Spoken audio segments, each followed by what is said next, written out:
ESPN draft analyst Matt Miller has produced an article where he debated the top 2 or 3 guys at each position before the 2024 season, heading into the 2025 NFL draft. I've talked about the draft a good bit over the past few months, and I think that this could be a very fruitful draft for the Georgia Bulldogs.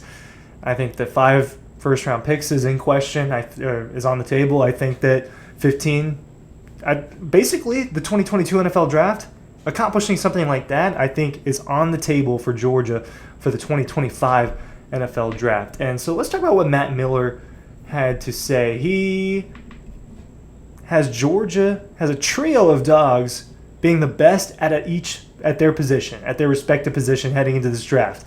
And there was one guy who is a projected first-round pick that didn't even make his list, right? Unless I'm scanning over it again as I do this video and discussing with you guys. But I don't think he even had Michael Williams on this as a pass rusher, as a defensive end. He is not a guy that he debated for being the best at his position in college for this draft. So let's start with the defensive side of the ball. As I just said, that Michael Williams didn't make the cut, right? Linebacker-wise, Smile London, I think a guy who could have a really big season. He didn't make the cut for this as one of the best linebackers. It was, you know what, rightfully so. He's got Barrett Carter of Clemson and Harold Perkins Jr. of LSU on that list, and it's hard to deny that those are not 2 of the best prospects and also just best linebackers in college football right now. But safety, he's got, a name that I'm not sure how to pronounce. Jahdae, Jahdae Barron, I believe is how you'd say that. I'll call him Barron, of Texas versus Malachi Starks. He's got Starks as the best safety in this draft. I think that I'm not going to argue with you about that. Barron's good, right? I've already had a hard time pronouncing his name. Texas is adding some depth in its secondary, right? Andrew Makuba's coming over from Clemson. I think that that's a pretty solid core that they're putting together over there. And the problem for him is Malachi Starks is generational, might be a stretch, but this is a bona fide first-round talent at the safety position, and just as an athlete, right? Listed as a safety or as an athlete, depending on the recruiting site that you looked at. When he was coming out of high school, I had the chance of going and scouting Malachi, watching him play, filming him, talking to him, meeting his family during that process, during that Jefferson process. I was there at his signing, what was like 3 years ago now. I mean, that's how long it's been since that happened. And he's a homegrown Georgia kid. But it's one of those things where I get to go to a good bit of high school football games, right? Obviously, it's not like Matt where he's our recruiting guy and he's going to all these camps and he sees some of these kids starting in middle school and he's at a high school game definitely every Friday. I don't get to see it as much, but I've gotten to see a lot of high-end high school football talent over the last 5 years, and Malachi Starks is a name up there. And it's interesting because Matt Miller this is a direct quote from Matt Miller in this article, and I think that this is very interesting because I happen to see this other guy in high school. Starks, this is what he said. Starks is exactly what NFL teams are craving in an era of Antoine Winfield Jr., Buccaneer safety, and Kyle Hamilton, Raven safety, patrolling the back end, which is why he gets the nod for the top spot. I saw Kyle Hamilton at Marist multiple times. We are in the same high school class, and my team was in the same region as his, right? Why was White County High School and Marist in the same region? I don't know. But Kyle Hamilton, like Malachi Starks, played both ways. He was wide receiver and he was defensive back. And you could tell, hey, this guy's not just the best athlete on the field, he's the best football player on the field. He does everything better. I saw Kyle Hamilton catch one of the most ridiculous catches in the back of the end zone one time in high school. What did I see Malachi Starks do? I saw him play option quarterback and just run around people and run by people and fly into tackles and fly interceptions. Not just the best athlete, but the best football player straight up on the field was always Malachi Starks when I went to watch. Was always Kyle Hamilton when I saw Kyle Hamilton play in high school. Defensive backs that can play more than one position are becoming more valuable as defenses evolve against air raid and spread concepts. So Georgia cross-trains. You get to learn how to play in the nickel. You get to learn how to play outside. You get to learn how to play deep safety. Happens. Malachi Starks can play all 3 of those positions. Kyle Hamilton and Antoine Winfield Jr., the NFL players that he compared his importance to, I don't think that they're exact. Kyle Hamilton's kind of his own freak, 6'4" guy. Malachi Starks is just a straight-up athlete at about 6 feet tall, 6'1". Instantly saw it the moment that he got on the field at Georgia, Mercedes-Benz Stadium, Oregon. It was like the second drive for Oregon, where he goes up and he gets that interception, and he hauls that in. Red Zone t-shirt, by the way. Go check them out on East Clayton Street in downtown Athens. Malachi Starks showed you instantly how good he was, and he showed you throughout his freshman year why he was a 5-star guy and why Georgia wanted him so bad.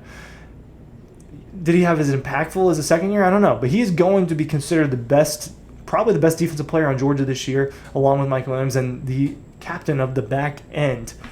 He's a guy that people want. He is, a Derwin James, a Kyle Hamilton, a Tyrann Mathieu kind of guy that you gotta get early in an NFL draft. So we'll move on to next. He did his quarterback debate. He's got Carson Beck, Quinn Ewers, and Shedeur Sanders is his debate. And Carson Beck wins this debate out for Matt Miller, right? Now, another quarterback could emerge. I do think that these are the three popular names for it, but here's the thing with Carson, man. He's got the size on these guys. He's 6'4", 6'5". He's got the accuracy on these guys. I think that Shedeur Sanders has a lot of really good tape, but I think he has a lot of really bad tape. I think that Quinn Ewers arguably has the most arm talent out of the three. I think they're three different quarterbacks, and I think this debate's going to live on for a while. I mentioned in another recent video that Georgia-Texas matchup's huge, and you're going to get to see them actually go head-to-head. You shouldn't base everything just off that head-to-head matchup, but Carson Beck has the better team around him. I think that he reminds me of Matt Ryan a little bit of Jared Goff. That's the kind of quarterback I think you got out of a Carson Beck. Well, if he can be as good as those guys, Jared Goff went to a Super Bowl. Matt Ryan went to a Super Bowl. Matt Ryan won an MVP.